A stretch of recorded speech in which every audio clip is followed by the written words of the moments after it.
Removing your debit card from your Google account is a straightforward process.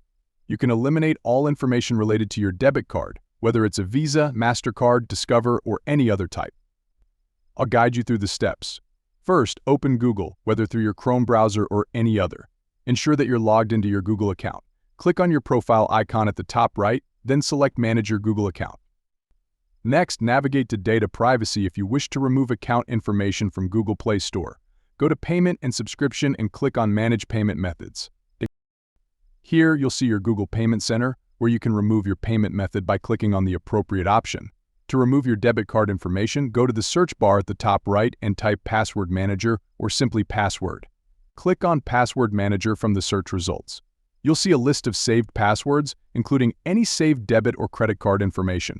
Select the card you want to remove, enter your Google account password when prompted, and then choose to cancel, erase, or delete the card from Google permanently. That's it. You've successfully removed your debit card from your Google account.